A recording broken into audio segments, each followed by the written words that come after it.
Hey, si tu regardes cette vidéo, c'est qu'on partage la même passion, le VTT. Que tu fasses du trial, de la descente, du XC, de l'enduro, de l'all mountain, on a tous un point commun, les mêmes grands-pères. Retour dans le passé pour te présenter tous ces papis qui ont fait la beauté de notre sport. Doc règle la bagnole sur 1976 et direction la Californie au mont Tamalpais dans le comté de Marin. En haut de la colline, on trouve un groupe de fous furieux qui en avaient ras le fessier de rouler sur les routes et les grands chemins. Les gaziers s'amusaient à se tirer la bourre dans les descentes avec un vieux cruiser Schwinn pas du tout prévu pour ça. Le Schwinn Excelsior n'était pourtant pas si mauvais que ça. C'était un des plus aptes vélos qui existaient sur le marché. Des pneus larges à ballon, un guidon relevé et des freins à tambour. Ça suffisait à nos bourrins de l'époque pour dévaler la piste plein badin.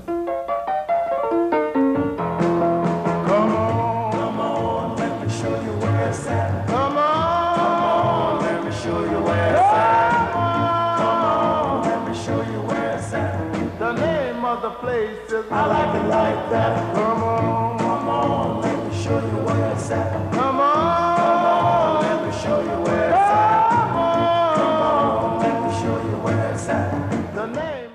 Comme dans tout groupe, un petit malin du nom de Charlie Kelly commençait à initier un tirage de bourre en règle en chronométrant les descentes. C'est la première compétition non officielle de VTT. Autant dire qu'ils ont commencé à aller de plus en plus vite et à atteindre les limites du vélo. La casse est courante et les freins à tambour surchauffent, si bien qu'au milieu de la descente, ils sont obligés de recharger avec de la graisse directement dans les freins à tambour.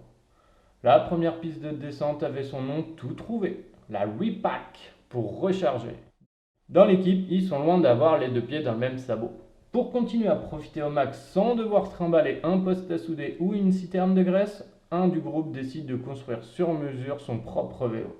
Ce petit malin, Joe Breeze, il fabrique son Breezer numéro 2 et c'est le tout premier VTT adapté à notre pratique. Dans la foulée, les autres ne se laissent pas abattre. Ils se mettent également à construire leur propre bécane. C'est le cas de Tom Ritchie et de Gary Fisher qui s'associent d'ailleurs avec Charlie Kelly. Bon, on va pas se cacher, les bestiaux étaient quand même des sacrées belles charrues de 20-30 kg, très loin des 10-12 kg actuels. La même année, Charlie Cunningham invente les cadres slooping. Avant, le tube supérieur était à l'horizontale. Lui a eu l'idée de les incliner pour gagner en maniabilité. Et ce principe est toujours utilisé pour les semi-rigides. Il faut attendre quelques années 1980 pour découvrir le premier modèle de série dédié au grand public. Et tu connais forcément son nom puisqu'il s'agit du Stump Jumper de Specialized. La pratique pousse rapidement les murs de la Californie et intéresse les fabricants de l'autre côté des océans. Et c'est au tour de Suntour et de Shimano de rentrer dans le game du VTT. Shimano qui sort d'ailleurs un an plus tard le groupe XT qui va révolutionner la discipline. Oui, le XT qu'on trouve encore en ce moment.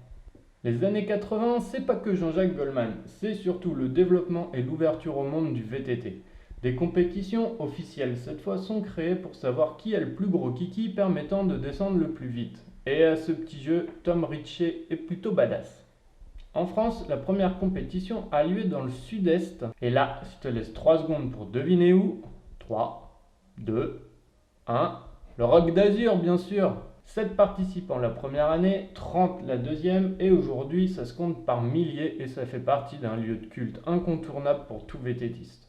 Je vais m'arrêter là pour les infos historiques, sinon on est encore là demain et je vois que tu es en train d'essayer déjà de te sauver. Le nom mountain bike, ça n'a pas failli être ce nom-là. Mais ça, je vais laisser le boss Gary Fisher expliquer pourquoi. Also, I started a company with Charles Kelly in September of 1979.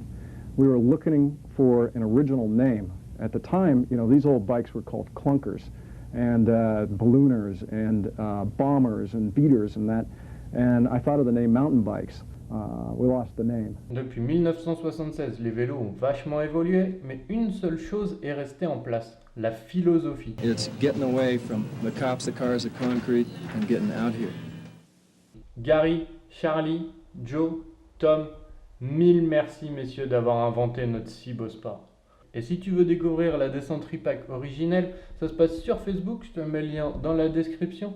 Quelqu'un a refait la descente avec un vélo d'époque et c'est plutôt intéressant et je dois dire qu'il fallait quand même être couillu pour descendre avec ce genre de vélo.